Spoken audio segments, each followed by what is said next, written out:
Olá, eu sou Felipe Quintino, CEO do Nexon Group e fundador do Portal Packaging. No Talk Packaging de hoje, eu vou conversar com Amando Varela, co-CEO e diretor de marketing e comercial da Papyrus, e também vou conversar com Antônio Pupin, co-CEO, diretor industrial e de supply chain da Papyrus. Sejam bem-vindos a mais um Talk Packaging.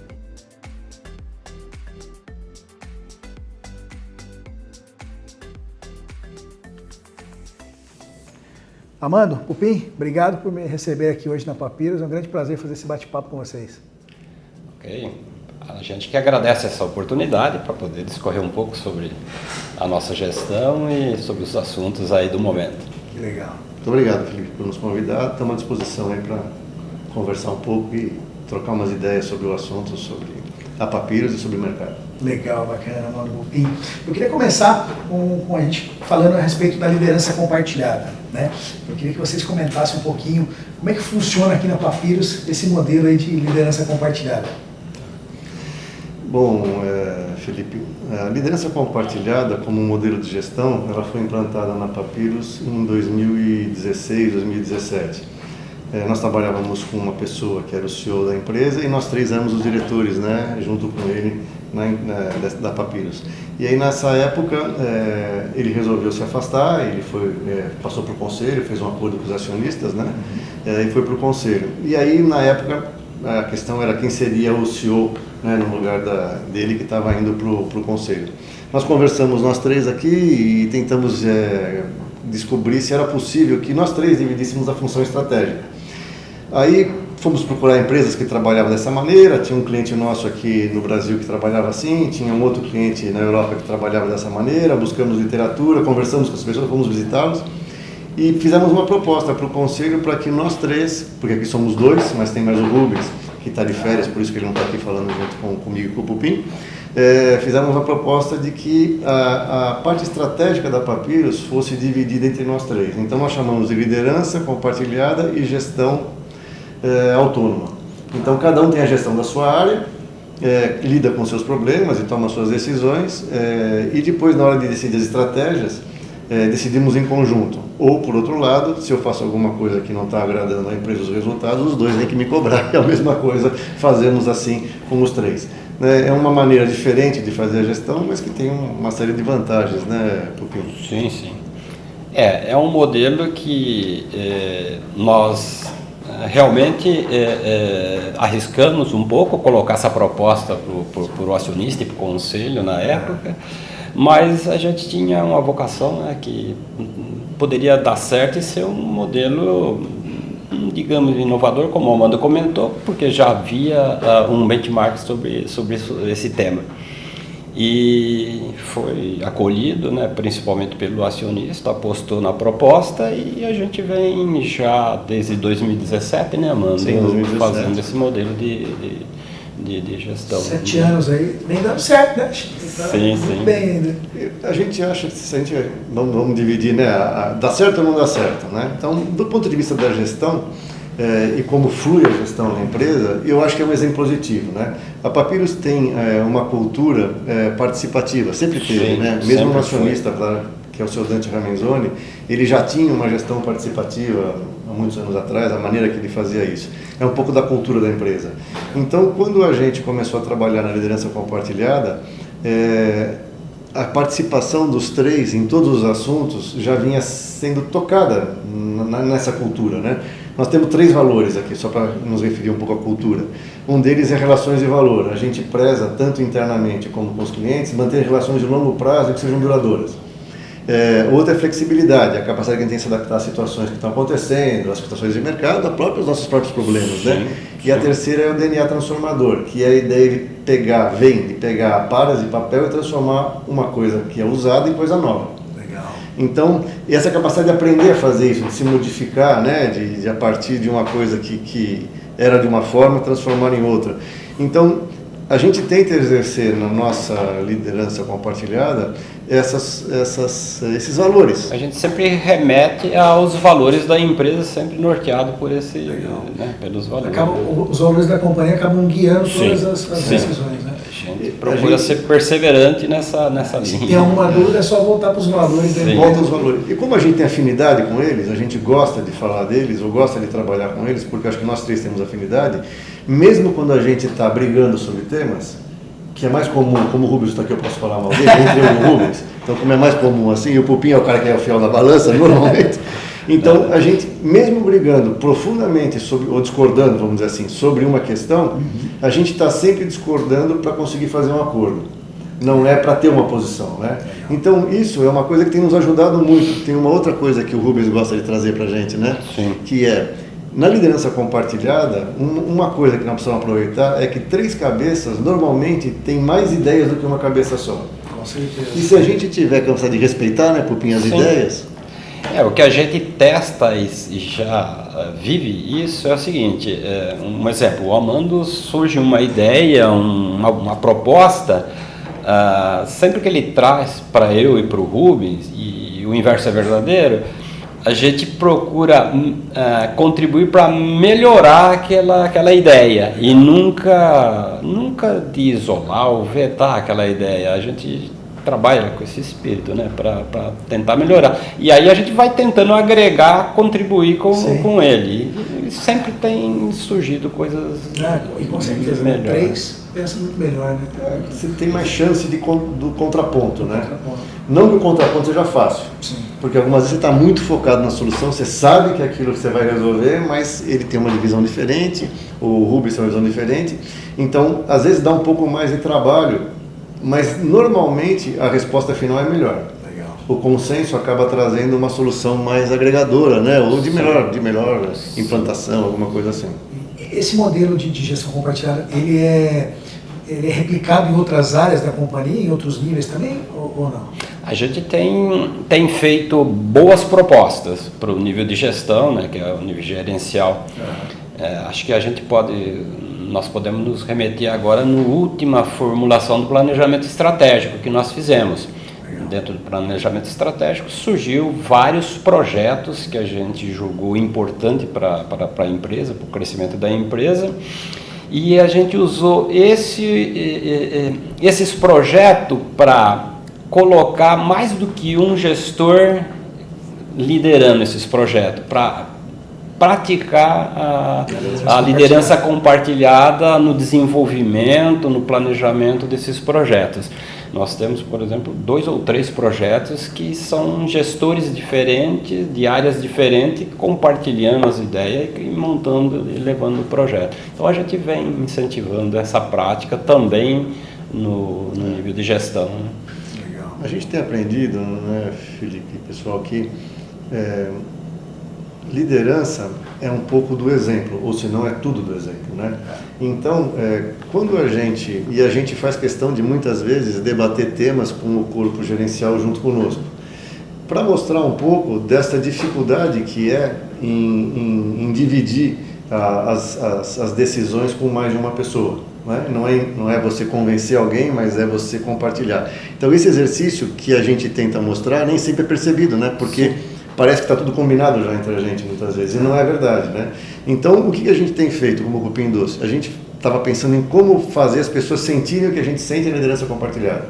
Então, só liderando projetos assim. Então, é o que o Pupim disse, no planejamento estratégico apareceram alguns projetos, e em vez de ter o líder, tem 3 pessoas, para serem 3 como somos nós 3, a gente passou para 3, e os 3 têm que debater, e eles aprovam o que eles têm que aprovar e depois eles trazem para a gente, né, as decisões mais estratégicas, assim, nós debatemos com eles. Então, é um treinamento, né?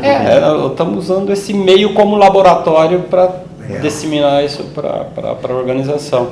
E nesses 3 projetos a gente sente que está tendo uma adesão, uma aderência legal. Sempre tem dificuldade, mas a coisa vai caminhando. Tem. Né? Depende muito das personalidades das pessoas, como é que as pessoas se comportam nos debates, mas isso está caminhando, está indo acho que bem.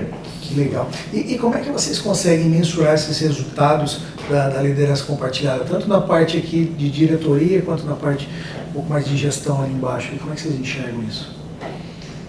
É uma ótima pergunta. Eu acho que a gente tem... Vamos tentar separar o resultado de 2 maneiras. Assim. Como é o resultado da empresa desde que a gente assumiu? Desde que a gente assumiu, os resultados financeiros, participação de mercado da empresa tem melhorado. Então, vamos dizer assim, não estou dizendo que a gente acerta sempre, não, a gente fez uma Esse é um coisa que dos não tinha indicadores, a ver. né? Mas a gente tem tomado decisões em conjunto que tem nos ajudado a aumentar o market share, aumentar a rentabilidade, diminuir os custos, onde nós temos investido, lógico, sempre com a anuência do acionista, a gente tem feito tomado decisões que têm levado a empresa a ganhar valor de mercado. Então, o nosso valor melhorou.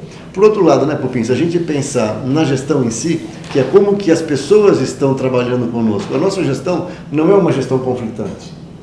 A gente não tem, de preferência, não gosta de entrar em discussões em que a discussão é feita pela discussão.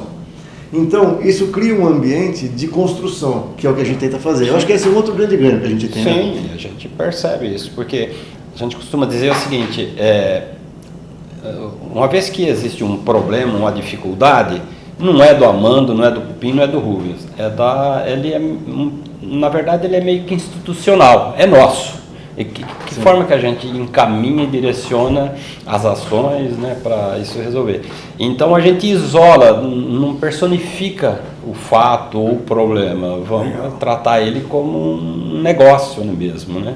Então aí é um meio que a gente consegue equilibrar. E isso a gente tenta replicar para os demais. Né? Então acho que a gente vê como indicativo de sucesso ou não, do ponto de vista da empresa, que ela é mais valorizada, ela tem um valor melhor de mercado, e internamente eu acho que as pessoas têm mais facilidade, alegria, se sentem mais envolvidas, engajadas na empresa, nas soluções dos problemas e no encaminhamento das dificuldades, porque elas sentem que participam efetivamente, né?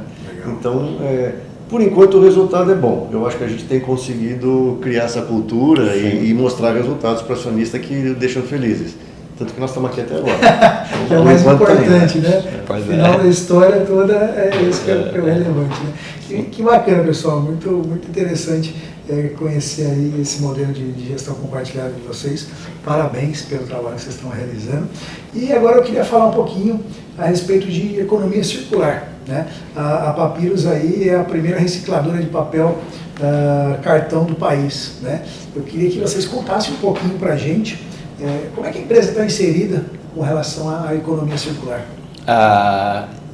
Nos últimos tempos, esse tema vem sendo bastante debatido e na mídia, em todos os ambientes. Né? E a Papyrus, ela está inserida nesse contexto, né? Porque ela nasceu assim. Né? A Papyrus nasceu reaproveitando, né, recirculando material, recuperando material. E o que a gente tem feito aí é que o mote da Papyrus, né, a cultura da Papyrus é uma cultura de circularidade, de reaproveitamento, né, dos recursos que estão disponíveis. E assim como a gente tem os insumos, nossa matéria-prima, tanto de florestas cultivadas, mas também o lado forte da Papyrus é na captação e recirculação das embalagens pós-consumo para trazer para dentro da organização como matéria-prima, né? Eu acho que o Amando tem aí cases interessantes também para comentar sobre esse ponto aí. Eu acho que assim, como o Pupim trouxe, né, hoje a gente fala em economia circular, né, que é um termo já mais atual. Mas a Papyrus recicla desde que ela começou a fazer papel cartão. E esse é um ponto que nos traz essa capacidade, né, de lidar com as cadeias de reciclagem, cooperativas, aparistas, de uma maneira bem forte. Então a gente tem uma atuação muito, muito grande na captação das aparas, e agora também a gente tem aqueles dois tipos de apara, né? A pós-consumo e a pós-industrial, né? E a gente trabalha nas duas pontas, né? Tanto na pós-consumo quanto na pós-industrial, captando matéria para poder reciclar. A gente está engajado na economia circular hoje, mas também na cadeia como um todo, né? Então a gente sabe que nós reciclamos, mas para que a gente possa reciclar, os nossos clientes e os brand owners têm que também participar desta cadeia de reciclagem, né? O design das embalagens de papel cartão, a especificação de papel cartão com conteúdo pós-consumo, com conteúdo reciclado, ela parte de vários elos da cadeia. Então, engajar a cadeia toda no esforço da circularidade é um esforço que a gente tem feito. Não só reciclar, né, ou desenvolver as cooperativas e as aparistas, mas também desenvolver o conceito de circularidade. Sim. A gente tem falado muito sobre circularidade em todas as oportunidades que a Papyrus tem tido de falar em público. Os nossos profissionais, né, têm falado sobre isso, o Christian, Laudo, que são gerentes nossos que trabalham nesse tema, eles têm sempre que possível exposto a cadeia como um todo, quer dizer, falando da cadeia e da importância de cada elo da cadeia para que a economia circular efetivamente seja uma realidade, né, no papel cartão e em outras indústrias também. E isso está bem claro dentro da organização. A gente já viu grupo de colaboradores atuando de formas que até então não eram tanto exploradas. Você vê, hoje nós temos escolas, outras entidades filantrópicas, hospitais que estão aderindo a esse tema, onde que eles estão coletando, né, materiais pós-consumo, que são as embalagens, né? Você vai para os hospitais, as embalagens de laboratórios, medicamentos, eles estão coletando, juntam e entregam na Papyrus, traz para Papyrus. E nós temos várias entidades aqui que estão... A gente tem um case legal desse, assim, um case não suporta a nossa operação, mas é um case interessante, lógico, que é o case do Lar dos Velhinhos, né? Sim. Eles têm um consumo de remédio interessante e eles têm uma cidade de operação, né? Um custo operacional. Então a gente começou a desenvolver, o pessoal aqui da área de humanas, de recursos humanos, começou a desenvolver um trabalho com alguns deles, recolhendo as caixinhas dos remédios. E aí a gente compra, né, que a gente recolhe porque a gente ganha, a gente compra os remédios deles. Eles perceberam que aquilo era uma maneira, né, de ajudar no sustento do Lar dos Velhinhos. Então eles começaram a contar para os outros que aquilo podia ser feito. Começou a espalhar. As famílias vão contribuindo, trazendo e a gente vai comprando. Então agora... Não deixa de ser uma ação social também. Sim. E para nós é bom, porque é uma embalagem limpinha, quer dizer, é um papel cartão maravilhoso para a gente fazer a reciclagem, né? Porque ele vem limpo. Então, lógico que isso não cobre a nossa operação. Mas são ações dessa que, como o Pupim falou, são espontâneas do nosso pessoal. Alguém tem uma ação, começa a desenvolver essa, tem uma ação em hospitais, começa a desenvolver uma ação em hospitais, e isso vai movimentando a sociedade do encontorno, né? Essa é uma ação circular que a gente faz no encontorno. Nossa gestora Tarielle, nossa gestora de meio ambiente, engenheira de meio ambiente, ela é professora, é uma educadora, ela trabalha nas escolas levando esse conceito, né, com crianças, com jovens, adolescentes, e tem dado bastante resultado, tanto é as visitas que são solicitadas aqui dentro da Papyrus para vir conhecer o processo e se encantam, porque isso vai, ao longo do tempo, se propagando, né, nas casas, nas residências, o conceito de não descartar, mas sim de coletar. E tudo tem que vir da base, né? Sim. A educação, né? Porque são esses jovens que vão fazer aí as novas gerações. E isso já está englobado com relação ao projeto Papyrus Circular, já faz parte do projeto. Queria que vocês falassem um pouquinho mais do projeto. Você vê, o Papyrus Circular é um projeto pensado para os nossos clientes e para inserir os nossos clientes gráficos e os clientes dos nossos clientes gráficos, que são os brand owners, na economia circular. Então, a gente criou, e normalmente para o end user, uma coisa importante é a rastreabilidade. Da onde vem aquela pós-consumo ou pós-industrial que nós estamos comprando? E que está entrando no papel cartão deles. Então, o Papyrus Circular é um sistema que rastreia toda a cadeia. Ele permite a rastreabilidade da onde a pós-consumo, pós-industrial é coletada, quando ela entra no processo produtivo, em que cartão ela foi utilizada, normalmente em 2 cartões, no VitaCarta e no VitaCycle, que são cartões que tem o VitaCarta 100% de conteúdo reciclado e o VitaCarta e o VitaCycle que tem 40% pós-consumo de conteúdo reciclado. Ele mapeia tudo isso, a gente é capaz de ver esse cartão em que gráfica foi entregue e na embalagem, para que embalagem aquele brand owner usou. E a gente tem 2 projetos muito legais, um projeto com a Drogasil Drogarraia e um projeto com a Viveu, que a gente tem coletado essas embalagens nas lojinhas, por exemplo, da Drogasil Drogarraia, e ela volta para a gente para poder ser reciclada. E esse papel que é comprado, que a gente produz com isso, é comprado pelas gráficas e volta para a Drogasil Drogarraia, por exemplo, dentro das embalagens de marca própria deles. Então a gente tem uma demonstração efetiva da economia circular a partir da disposição de um brand owner, de um dono de marca, que vai utilizando todo o sistema, né? E tudo isso é rastreável.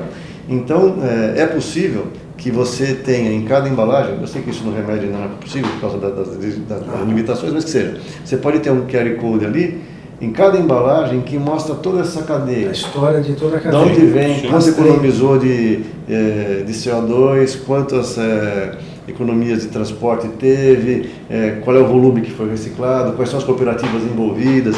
Então tudo isso é transparente, é um sistema totalmente rastreável e totalmente transparente. E isso vem crescendo mês a mês? Vocês conseguem mensurar? Obviamente, tudo depende da economia do país, em geral, mas vem funcionando. Vem funcionando, né? Muito bem.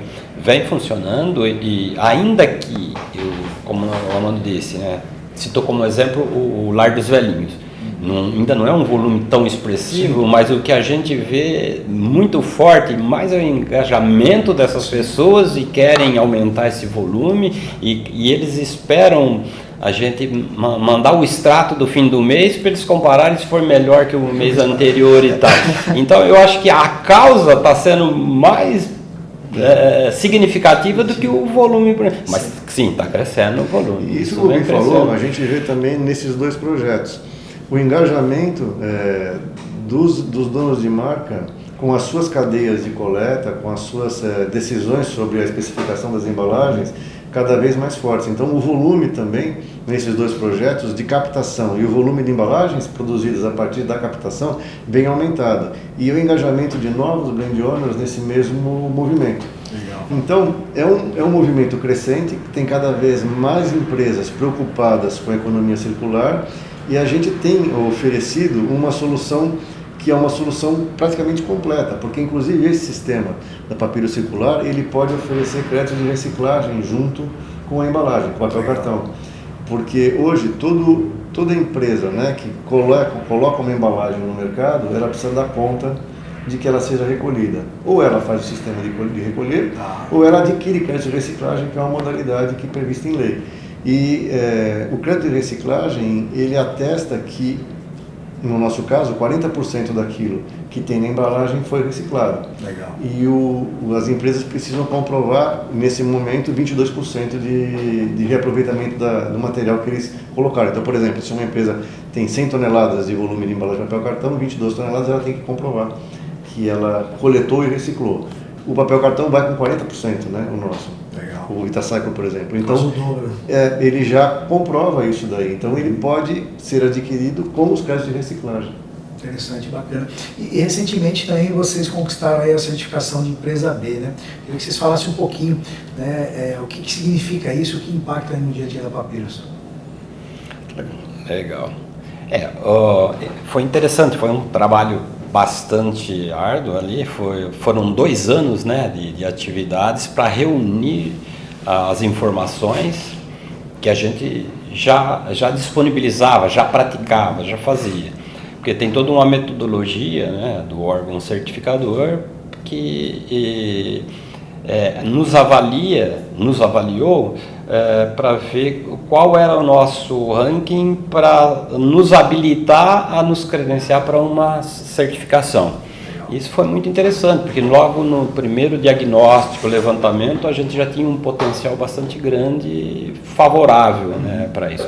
E aí depois foi juntar mais informações, organizar isso dentro da metodologia e colocar isso na forma de pontuação para que a gente atingisse um mínimo necessário. Foi muito satisfatório, que a gente no primeiro momento até excedeu um pouco, depois vem os ajustes todos, onde nós acabamos nos enquadrando e oficializando tudo aqueles compromissos, né, de uma empresa que, além da circularidade que a gente já acabou de falar, ela também evidenciou as boas práticas de uma empresa que produz bens para a sociedade, né?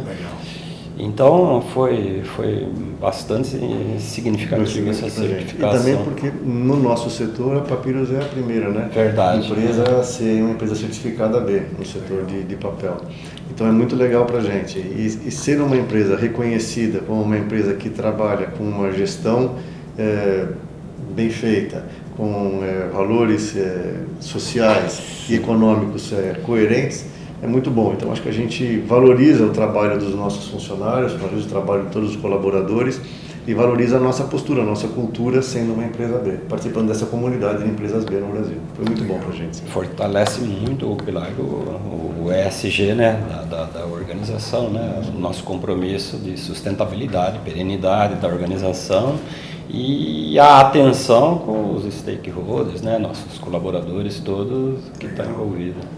Bacana, pessoal. Parabéns pelo trabalho que vocês estão fazendo com relação à economia circular. Eu acho que a educação é primordial, né? Eu acho que vocês estão construindo um futuro ainda melhor ainda para toda a sociedade. Parabéns. E eu queria falar um pouquinho agora a respeito de perspectiva de mercado, né? Vamos falar um pouquinho sobre o mercado de papel cartão. Eu queria saber, né, quais são as perspectivas aí da Papyrus para 2024. Estamos chegando aí no meio do ano, então já deu para sentir um pouco como é que começou e como é que vai terminar esse ano com relação aí às oportunidades e os riscos aí.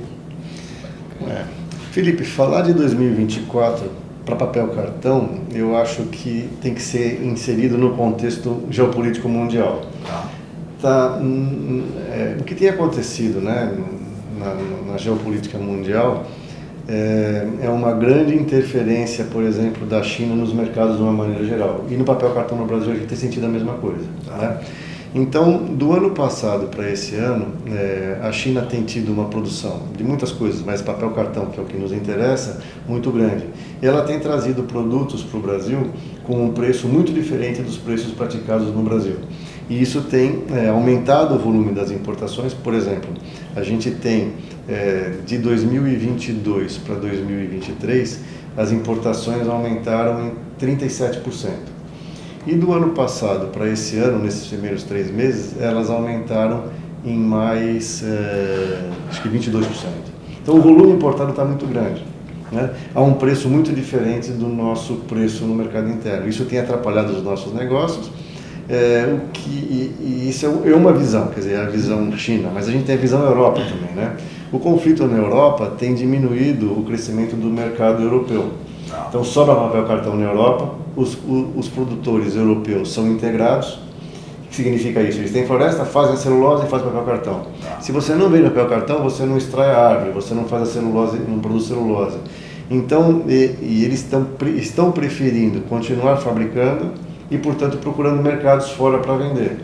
Se a gente olhar a geopolítica mundial, a América do Sul, o Brasil é o maior país dentro da América do Sul, é um lugar que está tranquilo, do ponto de vista de conflitos. Sim. Então, esse é um bom mercado. O mercado continua consumindo, né? Atrativo, né? É um mercado grande, é um mercado atrativo. Lógico que nós não vamos conseguir pegar a produção da China, não é esse o ponto, né? E nem da Europa. Mas eles têm vindo para cá com muito volume e eles têm trazido os produtos a um preço que não é histórico, é muito abaixo da história, do histórico mundial de preços. Isso tem nos prejudicado. Então, o setor está preocupado com isso e nós temos, através do IBAC, que é a nossa entidade setorial, feito um pleito junto ao governo para aumentar a tarifa de importação via LETEC, que é um instrumento que tem, e a gente está pedindo para criar uma dificuldade para que esse papel venha para cá, não no sentido de aumentar o preço, é no sentido de que os preços estejam estáveis como estavam no ano passado, onde todo mundo podia produzir, todos compravam e existia um balanço equilibrado, uma coerência entre preços e produção e consumo. Eu acho que numa situação dessa todo mundo ganha, as indústrias de papel, os gráficos e o end users, porque existe uma coerência de mercado e a gente não fica oscilando como está hoje, né? Hoje tem muitas oscilações e o mercado está difícil. É lógico que a gente tem uma perspectiva boa, não é uma perspectiva ruim, né? O mercado tem crescido. O mercado de papel cartão vai crescer esse ano, como cresceu o ano passado, Mas as importações têm atrapalhado o nosso segmento de mercado, a nossa indústria, como tem atrapalhado as indústrias. A gente tem visto a mesma coisa no aço, a mesma coisa nos têxteis, né? A gente tem visto também nos automóveis. Então, essa grande excesso de produção mundial, vamos dizer assim, tem atrapalhado os nossos negócios e eu acho que requer uma... E cria um ambiente de incerteza, né? Por exemplo, a gente já tem histórias recentes da China, na tipo pandemia, que é complicado, porque hoje a China tem um excedente de produção que ela precisa pôr fora, os preços que ela coloca para cá são preços inferiores ao que eles praticam lá internamente. Então eles jogam esse excedente a qualquer preço, né? Lógico que num momento de crescimento maior da China, que é a hora que ela volta a recuperar internamente, ele tende a enxugar esse volume que está disponibilizando. Então, de qualquer forma, gera uma expectativa de incerteza para quem hoje importa. Pô, até quando que isso... Né? Isso aconteceu aí na pandemia muito sobre isso. Né? E pensando em outro aspecto que você estava falando, cria uma outra incerteza, porque assim, o Brasil... no Brasil, o setor de papel cartão, o setor de papel e celulose é um setor investidor. Nós sempre investimos bastante, nós sempre crescemos de capital tecnologias sempre atualizadas, mais fábricas de celulose cada vez maiores, mais fábricas de papel cartão que aumentam a capacidade de produção interna. Então, nós somos um setor que investe para produção e exportação. Então, não é um setor limitado que não tem investido nos últimos anos. O setor tem crescido muito, tem cada vez mais participação no PIB, na formação do PIB, na composição do PIB, uma participação mais importante. Quando a gente olha atuações desse tipo, que nos impedem de pensar o futuro com crescimento, eles impedem o crescimento do emprego. Sim. Eles impedem o crescimento da indústria, portanto, a empregabilidade no Brasil. Eles tiram a oportunidade daqui e levam para outro lugar. O que não é bom para o desenvolvimento e para o crescimento da indústria brasileira. Então eu acho que se a gente olhar para o que está acontecendo no mundo, por exemplo, no mês passado, os Estados Unidos, ele aumentou muito as alíquotas como barreiras de importação a produtos que vêm da Europa e da China. Quer dizer, que vêm da China, não da Europa, que vêm da China. E isso traz uma necessidade deles se protegerem, e a economia tem crescido nos Estados Unidos. Então, eu acho que olhar para as nossas dificuldades, nesse momento mundial, nessa geopolítica mundial, é um momento de se proteger. Não é um momento eterno, porque daqui a pouco a situação muda e tudo vai mudar, como já mudou. Sim. Mas há uma necessidade agora. Eu acho que a gente tem uma grande possibilidade de crescimento, né, Tupim, como Papyrus, por causa das condições... O crescimento orgânico mesmo, né? A demanda orgânica que vai crescendo e novas oportunidades. E está tendo muito a substituição, né, de materiais por embalagens mais sustentáveis, né? Sim, então acho que isso também é uma grande fonte de crescimento para o mercado de papel cartão. É né? verdade. Como é que vocês estão enxergando isso hoje em dia com relação às tecnologias que vocês estão bem utilizando? Como é que vocês estão visualizando isso?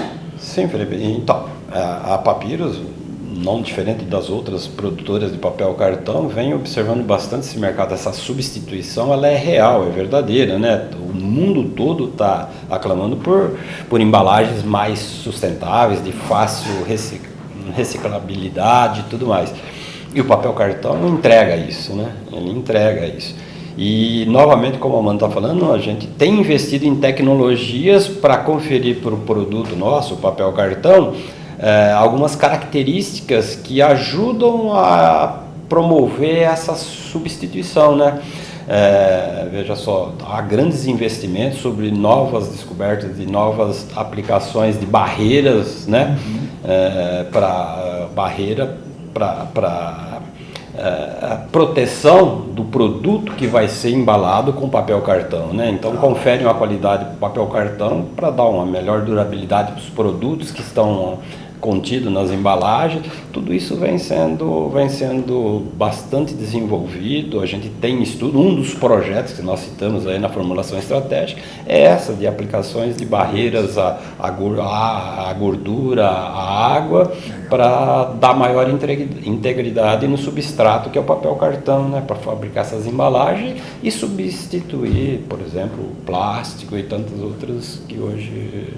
Então tem muitas oportunidades que... Esse é o grande impulsionador aí, vamos dizer, para o futuro do mercado. Como é que vocês estão enxergando isso? Eu acho que é a grande oportunidade, né?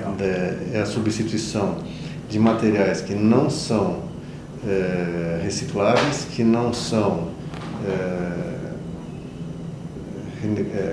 recicláveis e recuperáveis e renováveis. Eu acho que essa é uma tendência para o papel cartão. Ele traz um desafio, que é esse que o Cupim está apontando, da gente poder agregar mais valor, mais barreiras a ele, mas a preocupação com a sustentabilidade e com a circularidade no mundo cria muitas oportunidades para a gente crescer.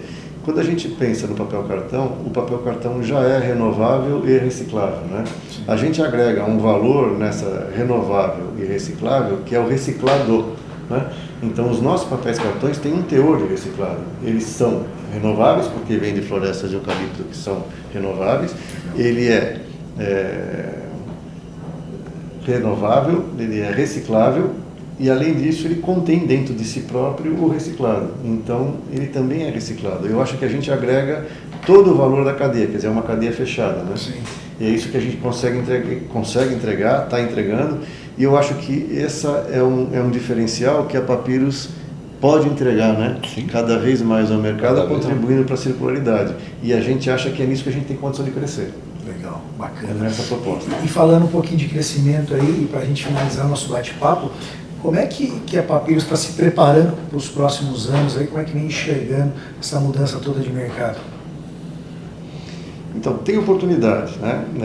Vamos dizer assim, a gente olhou para 2024, no começo desse bate-papo aqui, e viu que 2024 tem muitos desafios, né? Que serão superados, como sempre foram superados, eles serão superados esse ano de alguma maneira.